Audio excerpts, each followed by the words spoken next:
ভোটের প্রচারে আজ রাজশাহী যাচ্ছেন বিএনপি চেয়ারম্যান তারেক রহমান। দুপুরে রাজশাহীর মাদ্রাসা মাঠে নির্বাচনী জনসভায় অংশ নেবেন তিনি। আরও জানাতে রাজশাহী থেকে সরাসরি যুক্ত হচ্ছেন সহকর্মী আনোয়ার হোসেন। আনোয়ার, কি অবস্থা দেখছেন সেখানকার, জানাবেন বিস্তারিত।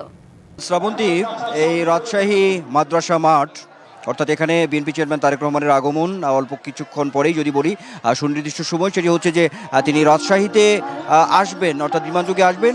সেটির সময় হচ্ছে 12:25, অর্থাৎ 12:30 নাগাদ। আর এরই মধ্যে একেবারেই কিন্তু প্রস্তুত এই রাজশাহীর ঐতিহাসিক, স্থানীয়ভাবে এটি বলা হচ্ছে যে এই মাদ্রাসা মাঠ। এর মধ্যে বিভিন্ন স্তরের নেতাকর্মী আমরা দেখছি যে বিভিন্নভাবে কিন্তু আসতে শুরু করেছেন।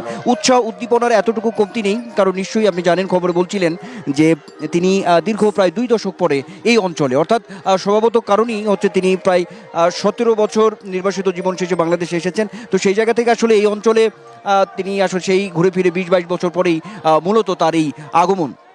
একটি তথ্য আছে, সেটি হচ্ছে যে আজকে সহ কালকে এবং পরশুদিন, অর্থাৎ 3 দিনের একটি নির্বাচনী প্রচারণায় কিন্তু বিএনপি চেয়ারম্যান তারেক রহমান এখানে থাকবেন।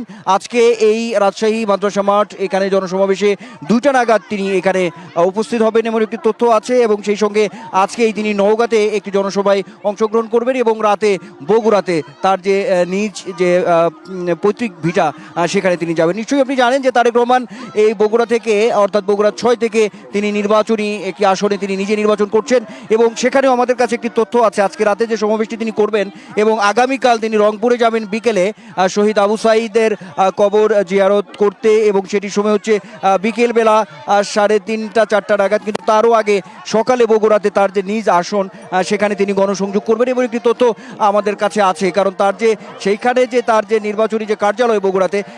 বিদেশ থেকে দেশে রেমিটেন্সের টাকা আসে নিরাপদে, তাই আজই আপনার আপনজনকে বলে রাখুন, রেমিটেন্সের টাকা যেন শুধু নগদেই পাঠায়।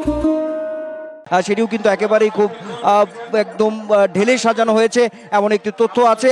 একেবারে উৎসাহ উদ্দীপনার কোনো কমতি নেই। যদি বলি এই রাজশাহী রংপুর বিভাগের যে এই যে 3 দিনের তার যে নির্বাচনী যে প্রচারণার যে এই অনুষ্ঠান, আমরা এখানে দেখছি বিভিন্ন স্তরের নেতাকর্মী এরই মধ্যে আসা শুরু করেছেন। একটি তথ্য আছে যে আজকে এই রাজশাহীতে মাদ্রাসা মাঠে যে জনসমাবেশ, এখানে রাজশাহী, নাটোর, চাঁপাইনবাবগঞ্জ সহ এখানে 13টি সংসদীয় আসন, এবং সেই সঙ্গে রাজশাহী বিভাগের 39টি সংসদীয় আসনের যে মনোনীত প্রার্থী যারা আছেন বিএনপি থেকে, তাদেরকেও পরিচয় করে দেওয়া হবে আজকের এই সমাবেশ থেকে। সব মিলিয়ে বলতে চাই, একেবারে উচ্ছ্বাস উদ্দীপনার কোনো কমতি নেই। এখন এই অঞ্চলের মানুষের, এই প্রাচীন জনপদ খ্যাত এই অঞ্চল, বরেন্দ্রভূমি অঞ্চল, এই রাজশাহীতে মানুষ এখন অপেক্ষার প্রহর গুনছেন কখন আসবেন তাদের প্রিয় নেতা বিএনপি চেয়ারম্যান তারেক রহমান। আনোয়ার, আপনাকে ধন্যবাদ।